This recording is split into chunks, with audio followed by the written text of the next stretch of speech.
అవునన్నయ్య, మీరు విన్నదంతా నిజమే. మొత్తం ఫ్యామిలీ అంతా మోసగాళ్లే. అక్క ఎలాగో తమ్ముడు అలాగే. అవకాశం రాగానే వెన్నుపోటు పొడుస్తారు. వీళ్ళ అమాయకపు మొహాలు చూసి ఎవరు కనీసం అనుకోరు వీళ్ళ మనసులో ఎంత చెడు ఉందో. నేను చాలా పెద్ద తప్పు చేశాను. నీకు ధ్రువతో అనవసరంగా పెళ్లి చేశాను. నీ మొండి పట్టు కారణంగానే నేను ఆ రోజు ఆ పెళ్లిని ఒప్పుకోవాల్సి వచ్చింది. ఇప్పుడు ఈ అక్క తమ్ముళ్ళిద్దరి కారణంగా మనిద్దరి జీవితాలు నాశనం అయిపోయేలా ఉన్నాయి. అన్నయ్య ప్లీజ్ శాంతించు. ఇందులో ధ్రువ్ తప్పేమీ లేదన్నయ్య. అలాగా అయితే తను చేసిన తప్పుకి ఎవరిని నిందించాలనుకుంటున్నావు నువ్వు? నువ్వా లేక నీ కుటుంబాన్నా? నేను అసలు నమ్మలేకపోతున్నాను.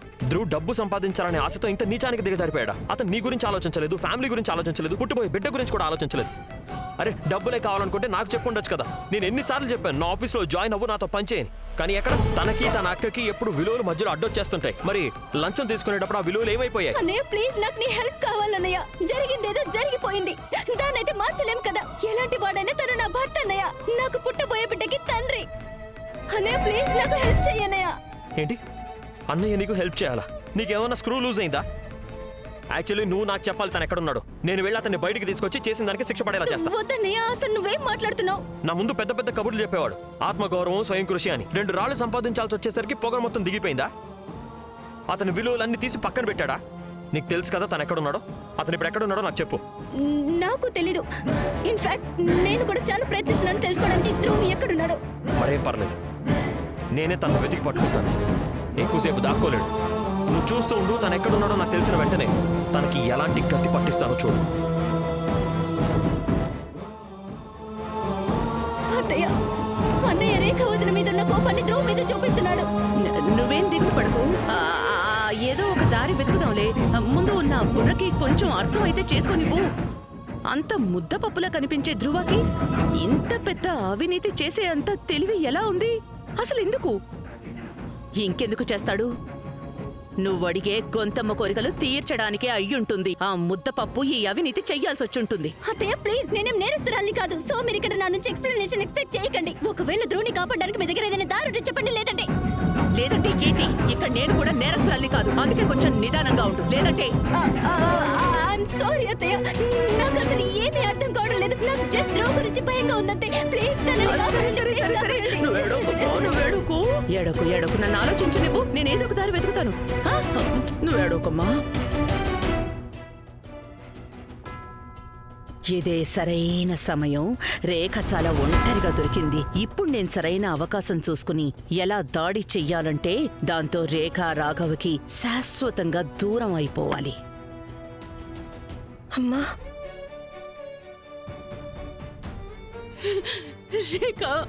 రేఖ ధ్రువ్ గురించి ఏమైనా తెలిసిందా? లేదమ్మా, నేను చాలా ప్రయత్నించాను. కానీ ధ్రువే స్వయంగా మనల్ని కాంటాక్ట్ చేసే వరకు తన్ని వెతకడం కష్టమైపోతుంది. నాకు అర్థం కాని విషయం ఏంటంటే ధ్రువ అంత పెద్ద తప్పు ఎలా చేశాడు అని. అండ్ వాడు ఎందుకు దాక్కుంటున్నాడు? ఒక్కసారి కూడా ఫ్యామిలీ గురించి ఆలోచించలేదా? ఇదంతా నా తప్పే. అంతా నా తప్పే రేఖ.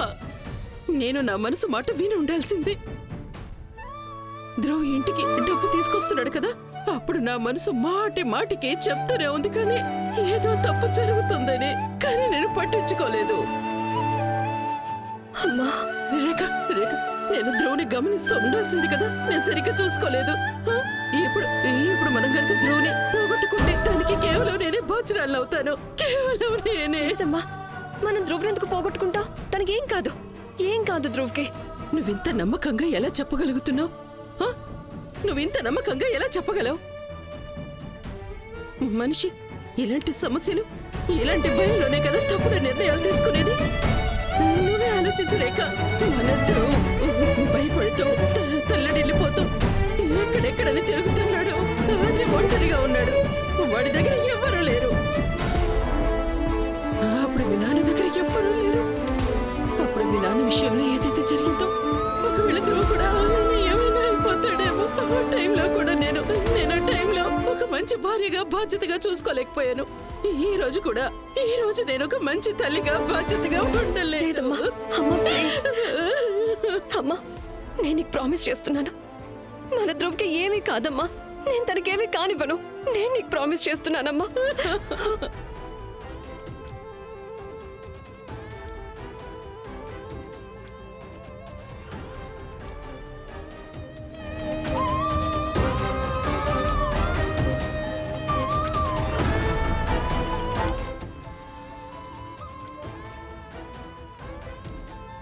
ఫోన్ చేసుకోవాలి.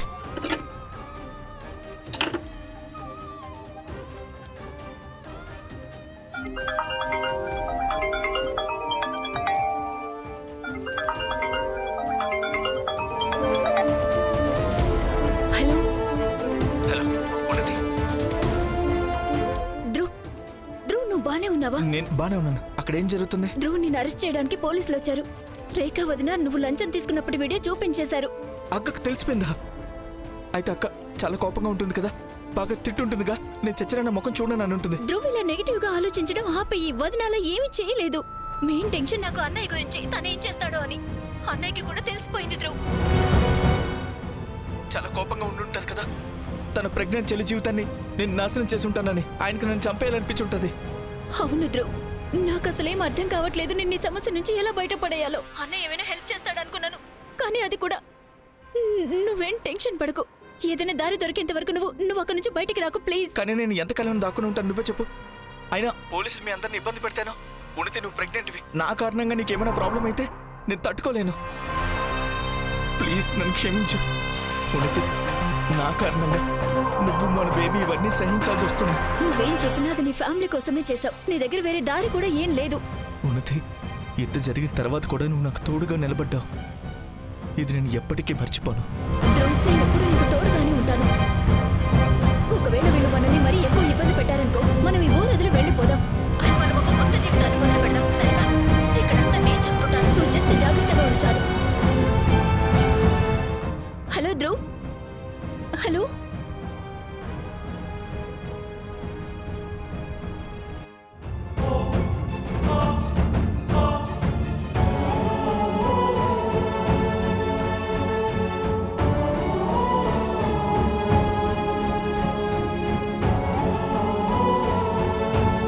ఏ ఇంట్లో అయితే నువ్వు ప్రశాంతంగా నీ పెళ్లంతో పాటు ఉన్నావో ఆ ఇంటిని మీ బాబాయ్ తాకట్టు పెట్టాడు. చెప్పిన టైంకి డబ్బులు తిరిగి ఇవ్వలేదనుకో, మీ కుటుంబాన్ని మొత్తాన్ని రోడ్డు మీదకి లాగుతాను. ఇప్పుడే గుండాలు వచ్చారు. స్మిత్ని కిడ్నాప్ చేసి తీసుకువెళ్ళిపోతామని బెదిరిస్తున్నారు.